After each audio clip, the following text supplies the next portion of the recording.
चलिए लिखिए। ऑब्जेक्टिव हम लोग अभी देखेंगे, जानेंगे यूक्लिड विभाजन परिमेयिका से संबंधित। ठीक है, तो ऑब्जेक्टिव लिखिए और लिखिए पहला क्वेश्चन। ऑब्जेक्टिव लिखिए और लिखिए पहला क्वेश्चन। हो गया? चलिए अब देखिए, कल हम लोग जो यूक्लिड विभाजन परिमेयिका पढ़े थे उसके कंसेप्ट में हमने जाना था, आपको बताया कि कंसेप्ट कहाँ तक हमें पहुँचाया था कि अगर a और b दो धनात्मक पूर्णांक संख्या हो जिसमें b अगर a से छोटा हो तो a बराबर हम लिखते हैं bq प्लस r, और r जहाँ होता है यह 0 से बड़ा या बराबर होगा और b से छोटा होगा। अर्थात हमें भाजक पता हो तो हम शेषफल के बारे में बता सकते हैं कि शेषफल क्या हो सकता है। कल उदाहरण से ही हमने कंसेप्ट समझाया था कि जैसे कल एक हमने क्वेश्चन लिया था जिसमें 3 से भाग दिया था और उसके लिए हमने देखा था कि उसका शेषफल जब आएगा तब या तो 0 आएगा, नहीं तो 1 आएगा, नहीं तो 2 आएगा। ठीक है, अगर आपसे पूछा जाए कि किसी विभाजन की प्रक्रिया में भाजक 5 हो तो शेषफल की संख्या कितनी होगी? शेषफल की संख्या कितनी होगी? तो जितना भाजक होता है शेषफल की संख्या भी उतनी ही होती है ना। जैसे कल भाजक कितना था? 3 था, तो शेषफल पॉसिबल क्या क्या आ सकता है? 0, 1 या 2। ठीक है, तो शेषफल की संख्या कितनी हो सकती है? 3 हो सकती है। 3 में से कोई एक आपको आएगा। बस समझ रहा है ना? तो लिखेंगे, यदि पहला ऑब्जेक्टिव लिख रहे हैं हम लोग, यदि किसी विभाजन प्रक्रिया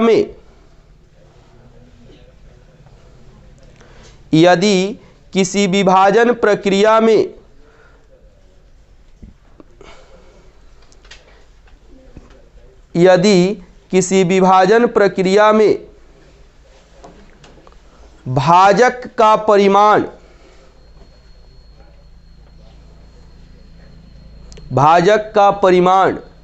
5 हो, भाजक का परिमाण 5 हो तो संभव शेषफल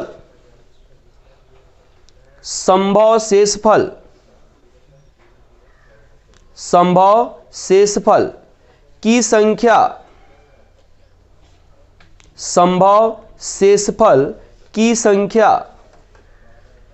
हो सकती है। संभव शेषफल की संख्या हो सकती है। संभव शेषफल की संख्या हो सकती है। तो अभी हमने बताया कि जितना भी भाजक होगा शेषफल भी संभव उतना ही होगा।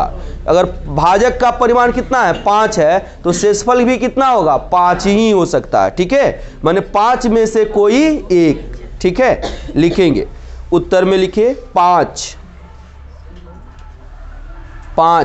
हो गया।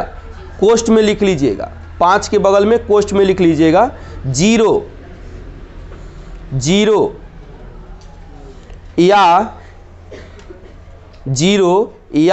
1 या 2 या 3 या 4। आप कोष्ठ बंद कर दीजिए। बात समझ रहा है ना? मतलब या इसलिए लिखा रहे हैं कि इनमें से कोई एक होगा। 5 तो होगा, संभव है कि 5 को संख्या आएगा, 5 के अलावा कोई दूसरा नहीं आएगा, और यह भी संभव है कि वह 5 जो आएगा इन्हीं 5 में से कोई एक आएगा, है ना। इसके अलावा कोई दूसरा नहीं आ सकता है। बात समझ रहा है ना? आगे लिखेंगे, अगला ऑब्जेक्टिव लिखेंगे, यदि किसी विभाजन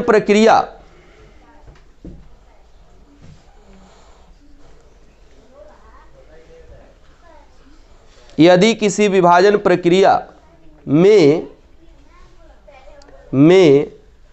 भाजक 7 हो,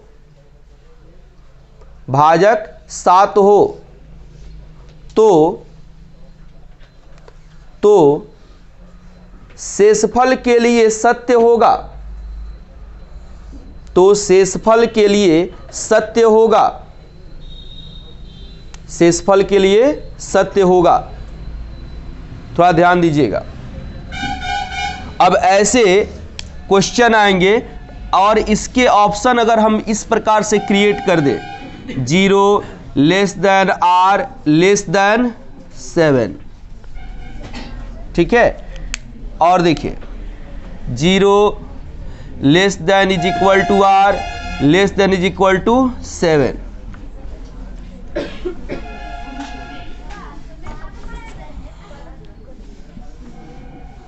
zero less than r less than is equal to 7, 0 less than is equal to r less than 7। अब बताइए इन चारों में से क्या सत्य होगा? क्या होगा? डी होगा। क्या होगा? डी होगा। कैसे? ऐसे यहां देखिए भाजक कौन है? बी है, तो भाजक पर ही शेषफल डिपेंड करता है, ठीक है। तो भाजक यहां पे क्या लिए हम? 7 लिए हैं ना, तो आर ही रहेगा, 0 रहेगा ही रहेगा, और भाजक के जगह पर क्या आ जाएगा? 7। तो आप मेरी कंपेरिजन कीजिए कि क्या सही होगा, आप खुद बताइए क्या होगा? डी नहीं होगा? नहीं समझ में आ रहा है? जैसे कहने का मतलब यह है कि किसी विभाजन प्रक्रिया में जो भाजक होता है उसी पर शेषफल निर्भर करता है, ठीक है। तो अगर भाजक 7 होगा तो शेषफल कहां से कहां तक होगा? 0 से लेकर 6 तक होगा। तो 0 से लेकर 6 तक को कौन बताएगा? यही ना बताएगा। यह तो बताएगा 0 से बड़ा, यानी कि 1 से लेकर 7 तक को, जो कि संभव होगा नहीं। यह 0 से बड़ा लेकिन 0 के बराबर, यानी कि 0 से लेकर के 7 से कम, यानी कहां तक बताएगा? 6 तक। तो यही ना होगा। यह भी पॉसिबल नहीं है, क्योंकि यह 0 से लेकर 7 तक को बताएगा, था 8 को शेषफल इसमें आ जाएगा, है ना। इसमें नहीं होगा, चूंकि 1 से लेकर के 6 तक को बताएगा, तो 5 को रहेगा। बात समझ में रहा है? अभी क्लियर हुआ कि नहीं हुआ? यानी कि हमको बस यही कंसेप्ट दिमाग में रखना है कि जो भाजक होगा शेषफल उसी के अनुसार हम निर्धारित करते हैं, है ना। अगर कोई भी दुनिया का भाजक हो, शेषफल उसका क्या हो सकता है? 0 से शुरू होगा और भाजक से 1 कम तक होगा, है ना। अगर भाजक 50 हो तो शेषफल क्या संभव हो सकता है? 0 से लेकर के 49 तक, 0 से लेकर 49 तक। भाजक अगर 1 लाख हो तो 0 से लेकर के और शेषफल कहां तक हो सकता है? 99,999 तक। माने यही में से कोनो एगो शेषफल आएगा, न 0 से कम न 99,999 से ज्यादा। पॉसिबल ही नहीं है। बात समझ में आ रहा है? तो आप खुद अब यहां पर निर्धारित कीजिए कि भाजक अगर 7 है तो क्या संभव होगा, क्या सत्य होगा? यही ना सत्य होगा। तो ये चारों ऑप्शन लिखिए और डी को सही कीजिए।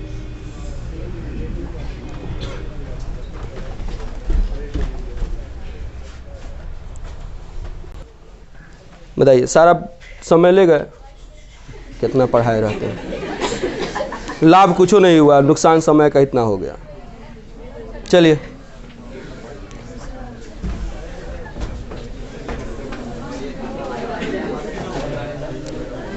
ऐसा नमूना मास्टर अगर स्कूल में चला जाए, है ना, तो विकास 1% नहीं होगा, हरास जितना हो जाए। हाँ तो है नहीं, सब कुछ चैलेंज कर रहा है। तो हम चैलेंज किए तो कहना चाहिए ना, हम दे रहे हैं, विद्यार्थी को दे रहे हैं, वो जिस क्लास का खोजेंगे उसी क्लास का देंगे। हमको पता है ना कि कौन कैसा है।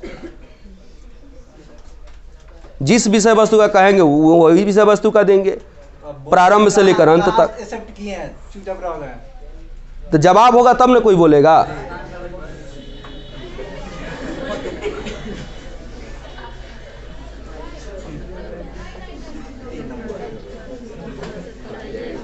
चलिए तीसरा नंबर लिखिए क्वेश्चन।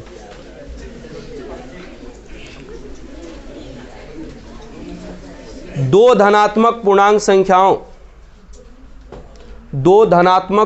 संख्याओं दो धनात्मक पूर्णांक संख्याओं C तथा D में, C तथा D में, C तथा D में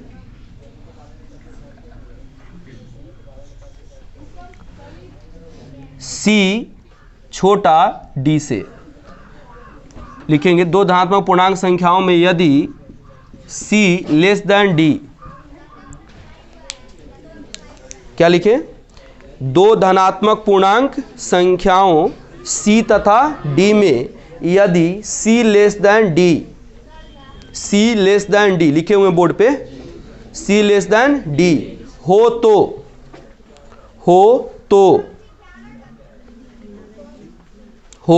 तो शेषफल के लिए, तो शेषफल के लिए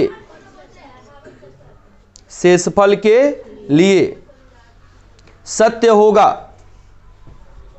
शेषफल के लिए सत्य होगा।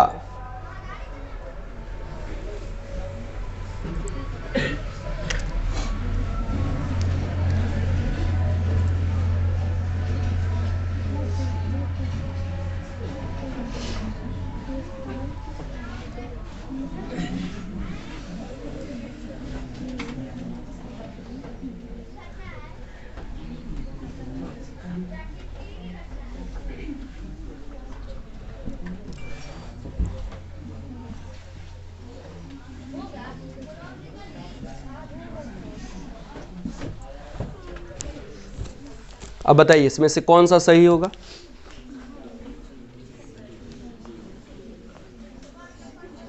दो धनात्मक पूर्णांक C और D है, C छोटा है D से, C छोटा है D से, तो शेषफल के लिए क्या इसमें से सही होगा? कौन होगा? Option B. हाँ, ऑप्शन बी सही होगा, क्योंकि अब देखिए जो छोटा होता है वह भाजक होता है, जो बड़ा होता है वह भाज्य होता है। तो C और D में भाजक कौन हो गया? C, है ना? तो भाजक से छोटा होगा शेषफल और 0 से के बराबर या उससे बड़ा होगा, यानी कि इसके अनुसार यह आपका होगा। बस में रहा है, ये लिखिए पूरा और बी पे सही लगाइएगा, बी पे गोला कर दीजिएगा।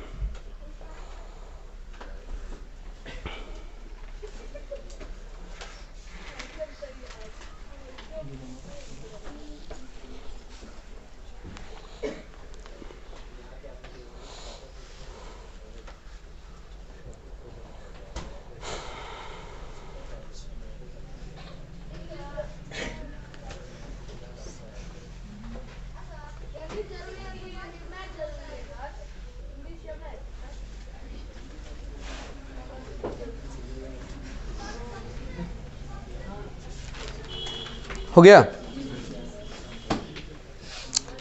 अगला लिखेंगे, अगला ऑब्जेक्टिव लिखिए, अगला क्वेश्चन।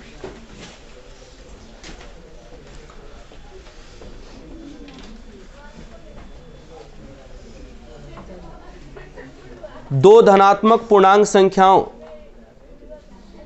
दो धनात्मक पूर्णांक संख्याओं, दो धनात्मक पूर्णांक संख्याओं A तथा B में, A तथा B में यदि A less than B, A less than B हो तो भाजक होगा, हो तो भाजक होगा। बताइए इसमें भाजक कौन होगा? भाजक कौन होगा? ए होगा। उत्तर में लिखेंगे ए। आपको बताए हैं हमेशा जो छोटा होता है वह भाजक और जो बड़ा होता है वह भाज्य। भाजक होगा, क्या लिखे? ए। उत्तर में लिखिएगा ए। क्लियर है? अगला क्वेश्चन, दो धनात्मक पूर्णांक संख्याओं,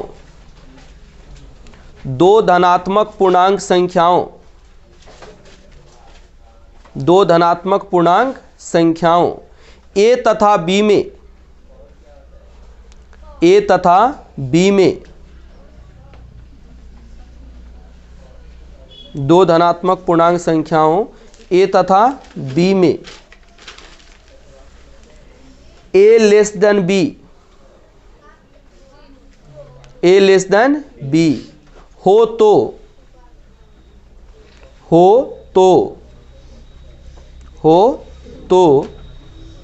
भाज्य होगा, भाज्य होगा।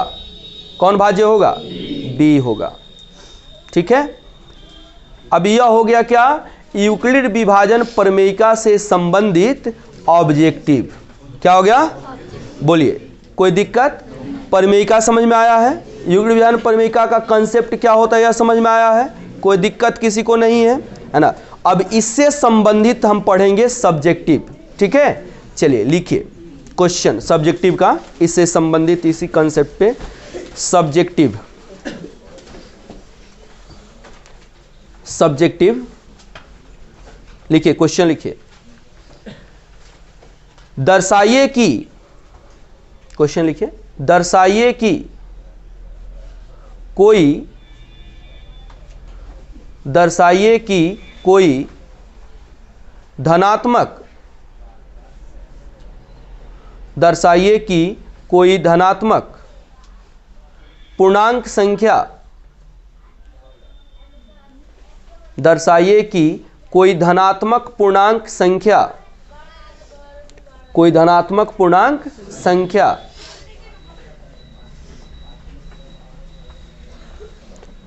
6q, 6q, क्यूब नहीं क्यू, 6q हो गया,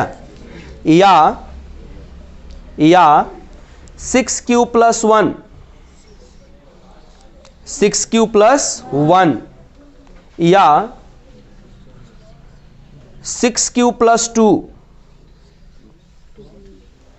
6q प्लस 2, या 6q प्लस 3, 6q प्लस 3, या 6q प्लस 4, 6q प्लस 4, या 6q प्लस 5, 6q प्लस 5 के रूप का, के रूप का हो सकता है, हो सकता है। ठीक है, चलिए इसमें जितना भी हम लोग टर्म लिखे हैं, जैसे 6q प्लस 0 से लेकर के और 5 तक, ठीक है। अब यहां देखिए, यह q क्या होता है आप जानते हैं? भागफल। अब भागफल में क्या गुना होता है? भाजक। और जो जोड़ा जाता है वो क्या होता है? शेषफल। अब किसी धनात्मक पूर्णांक संख्या के लिए कहा जा रहा है, यानी कि कोई आपको जो संख्या दिया गया है उसको बांटा गया है, अब तब यह रिजल्ट मिल रहा है। क्वेश्चन का मतलब समझिए पहले। क्वेश्चन का मतलब कि कोई धनात्मक पूर्णांक संख्या दिया गया और उसको बांटा गया। बांटा गया कितने भाग में? बोलिए 6 भाग में।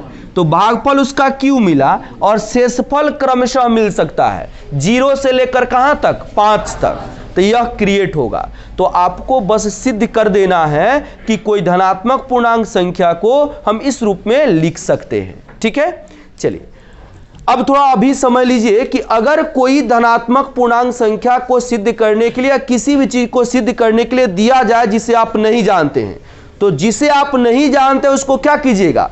कोई चर संख्या अपने मन से मान लेंगे। ठीक है, यहां पर जैसे कह रहा है कि दर्शाइए, मतलब सिद्ध करना है। क्या कह रहा है? कोई धनात्मक पूर्णांक संख्या, कोई जो पता नहीं है। तब आपका काम क्या होगा? पहले बताइए। पहले मानेंगे कि वह कोई धनात्मक पूर्णांक संख्या है। वह आप कुछ भी मानिए, ए मन करे मान लीजिए, बी मन करे मान लीजिए, सी मन करे, एक्स मन करे, कुछ भी, यह आप पे डिपेंड करता है। ठीक है, चलिए अब इसको बनाते हैं। लिखिए इसका सॉल्यूशन। माना कि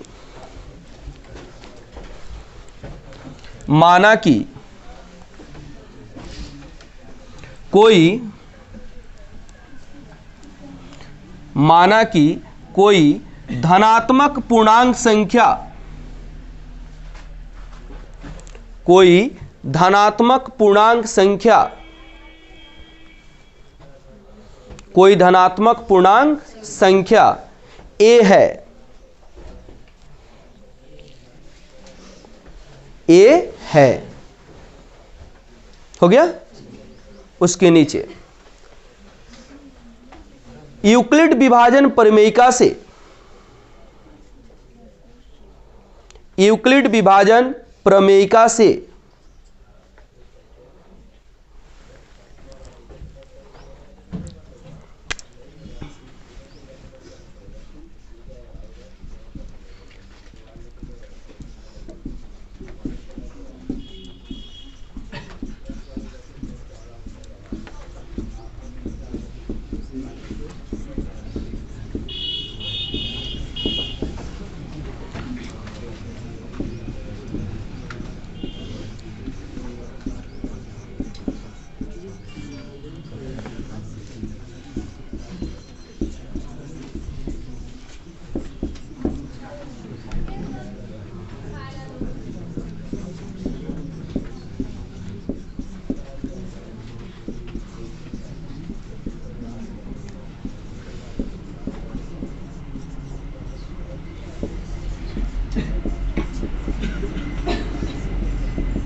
क्या जानते हैं कि कोई पूर्णांक संख्या अगर a है या कोई भी संख्या हो उसको बांटेंगे तो किस रूप में लिखेंगे, a बराबर बी क्यू प्लस आर। यह जानते हैं, अभी हम लोग पढ़ चुके हैं, तो इसलिए इसको लिखना जरूरी है यूक्लिड विभाजन प्रमेयिका से।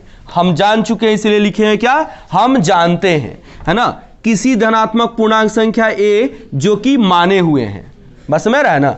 अगर यहाँ पे दूसरा कुछ मानते तो दूसरा लिखते, x मानते तो x लिखते, y मानते तो y लिखते, ठीक है।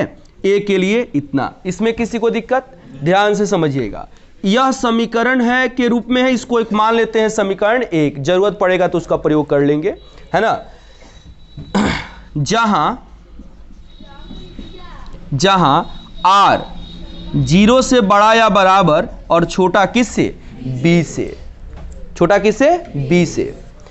यहां पर देखिए b क्या है, भाजक, q क्या है, भागफल, और r क्या है, शेषफल, और a तो वह पूर्णांक है जिसको आपने माना है, उसी को तो सिद्ध करना है कि इस रूप में आएगा। और प्रश्न देख करके हमको प्रतीत हो रहा है कि जिस पूर्णांक संख्या को सिद्ध करना है वह अगर इस रूप में आ रहा है तो वह पूर्णांक क्या होगा, भाज्य होगा। क्या होगा, तो ये प्रश्न देख करके हमने आइडिया लगाया और उसी के लिए हमने यह प्रयोग किया, है ना। अब आप देख सकते हैं यहाँ पे कि b के जगह पर क्या है, 6 है, और q तो भागफल है तो उसके जगह पर तो ये है।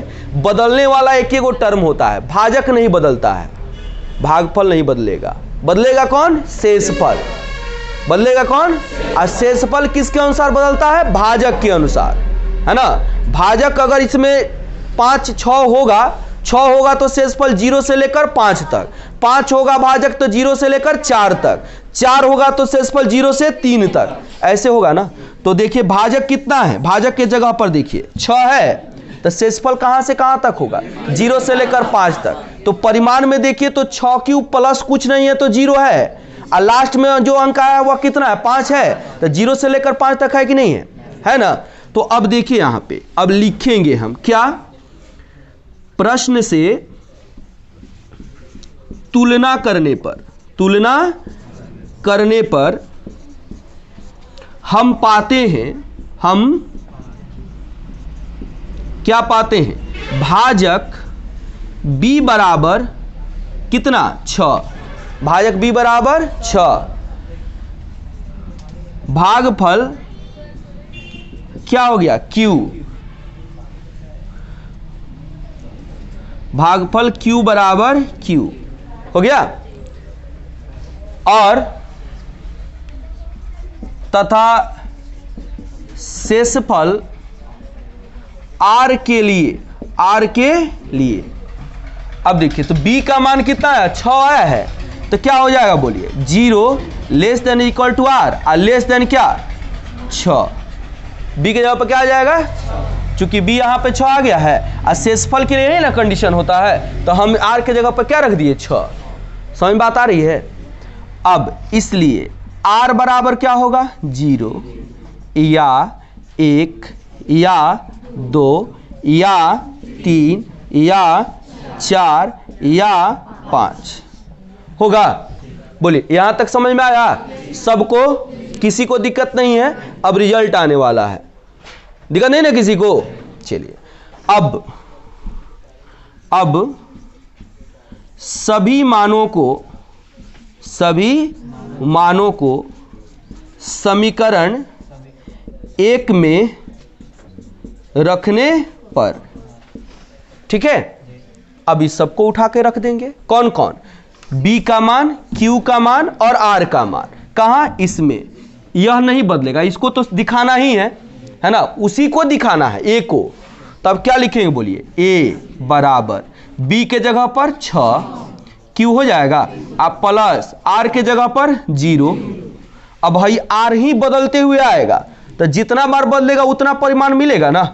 तो यह पहला हो गया, या भाजक 6 भागफल q और शेषफल 1 होगा, या 6q प्लस 2 या 6q प्लस 3 या 6q प्लस 4 या 6q प्लस 5 होगा।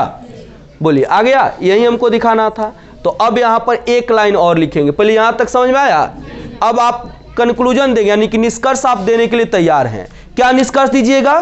कि उपरोक्त परिमाण के आधार पर हम कह सकते हैं कि कोई धनात्मक पूर्णांक संख्या a इस रूप का हो सकता है।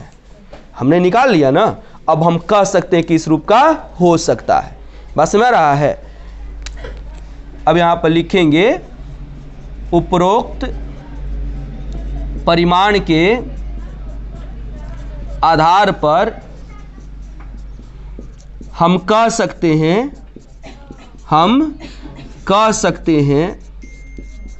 कि कोई धनात्मक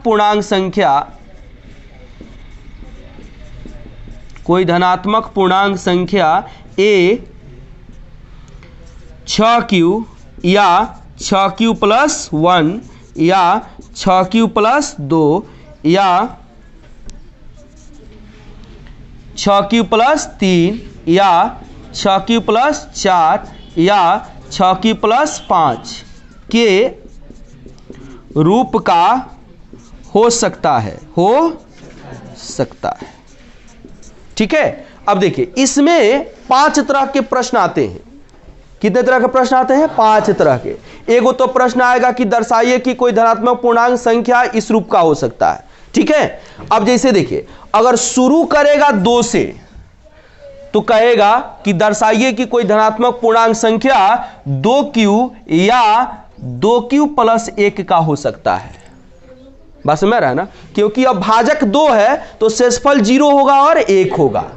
समझ रहा है?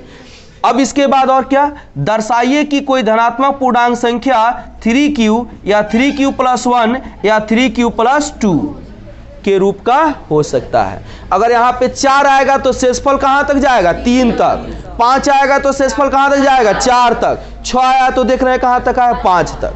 बात समझ रहा है? प्रश्न को क्रिएट कर सकते हैं आप लोग अपने से, कर सकते हैं कि नहीं कर सकते हैं? खाली भाजक बदल देना है और उसके अनुसार देखना है कि शेषफल को कहां तक ले जाना है। जैसे यहां पे भाजक के जगह पर 6 लिखे थे ना प्रश्न में, तो शेषफल को कहां तक लाए? 5 तक। तो 2 लिखेंगे तो शेषफल को कहां तक? 1 तक। 3 लिखेंगे तो शेषफल को कहां तक? 2 तक। 4 लिखेंगे प्रश्न में शेषफल 3 तक। ऐसे बना सकते हैं। तो ऐसे आप प्रश्न बनाइएगा कहां तक? 5 तक। 2 से शुरू कीजिएगा और 5 तक। 2 3 4 5 4 गो प्रश्न बनेगा। प्रश्न भी आपको बनाना है और उसका आंसर भी आपको देना है। लिख सकते हैं सब कोई?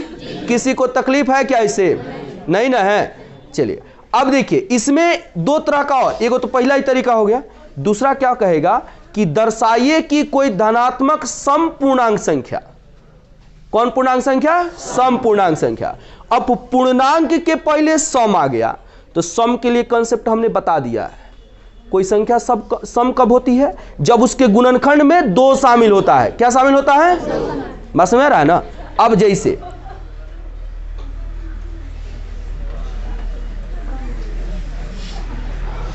अचानक तो नहीं के कथी होता हो, ध्यान दीजिए।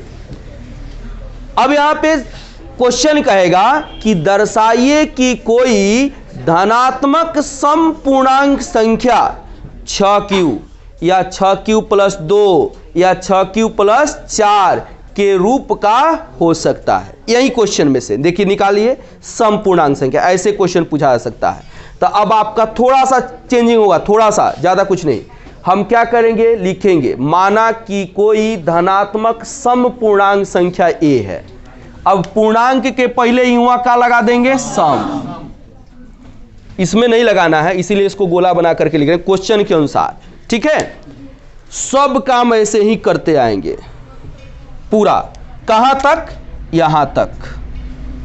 ठीक है, यहां तक करते चले आएंगे और लास्ट में अब लिखेंगे कि उपरोक्त परिमाण के आधार पर हम देख सकते हैं कि, पहले देखिएगा तब न कहिएगा, है ना। तो देख सकते हैं कि 6q + 2 और 6q + 4 में गुणनखंड के रूप में 2 शामिल है, गुणनखंड के रूप में 2 शामिल है। इसलिए हम कह सकते हैं कि, इसीलिए हम कह सकते हैं कि कोई धनात्मक समपूर्णांक संख्या 6q या 6q + 2 या 6q + 4 के रूप का हो सकता है। समझ में आ रहा है? नहीं आ रहा है? अब देखिए, जैसे अब हेमे वो क्वेश्चन नहीं बनेगा, इसमें क्वेश्चन, चूंकि इसमें कोई भी टर्म नहीं है जिसका गुणनखंड 2 आ जाए, तो इसमें वो आएगा ही नहीं, नहीं आएगा। हाँ, 4 वाले में बनेगा, हाई 2 वाला में बनेगा। अब इसमें क्वेश्चन पूछेगा तो दर्शाइए कि कोई धनात्मक समपूर्णांक संख्या 2q के रूप में होता है। अब देखिए, हमने शुरू में ही व्यापक रूप लिखाया है 2n, जहां पर n बताया था कि कोई भी पूर्णांक संख्या होता है। तो 2q आया तो q भी तो कोई पूर्णांक हो सकता है, तो सम नहीं आ जाएगा। अब देखिए, अब यहां पे यूक्लिड व्यवहार परिमेयिका से उसको सिद्ध भी कर सकते हैं, उसको सिद्ध भी कर सकते हैं कि दर्शाइए कि कोई धनात्मक समपूर्णांक संख्या किस रूप का होता है? 2q के रूप का होता है। ठीक है, और इसके बाद 3 में नहीं आएगा, किस में आएगा? 4 में। तब क्या उसमें क्वेश्चन बनेगा, दर्शाइए कि कोई धनात्मक समपूर्णांक संख्या 4q या 4q + 2 के रूप का हो सकता है। कर सकते हैं। अब एक और क्वेश्चन इसमें बनेगा, बताइए कौन बनेगा? अपने कॉमन सेंस से बताइए, विषम बनेगा। अब जो इसमें छूट गया है ना, तो वो गुणनखंड के अलावा देखिए 1 बच रहा है सब में, इसमें भी 2 निकल जाएगा तो 1 बच जाएगा, इसमें भी देखिए 1 बच जाएगा, 2 दूना 4, 1 बच जाएगा। बस समझ रहा है ना। तो यहां पर लिखेंगे कि इन सारे में गुणनखंड के रूप में 2 शामिल नहीं है, अतः यह संख्या क्या होगी? विषम पूर्णांक संख्या। कोई दिक्कत? समझ में आ रही है बात? बनेगा। 3 गो तरीका हो गया। अब इसके बाद वर्ग और घन, और अब आप देख लीजिएगा कि अब इसके बाद एल्गोरिथम बता देंगे, अब मौसा बना देंगे। तो 1.1 में हमसे आप एक भी प्रश्न नहीं पूछिएगा, आप खुद बना दीजिएगा। समझ आ रहा है ना। अब आप एक्सरसाइज अभी मत बनाइएगा, माने आप ऐसे नजर उठा करके देख लीजिएगा क्या मेरी बात उससे टैली कर रही है, सेम है ना। तो अब कोई भी प्रश्न आएगा तो आपसे बनेगा।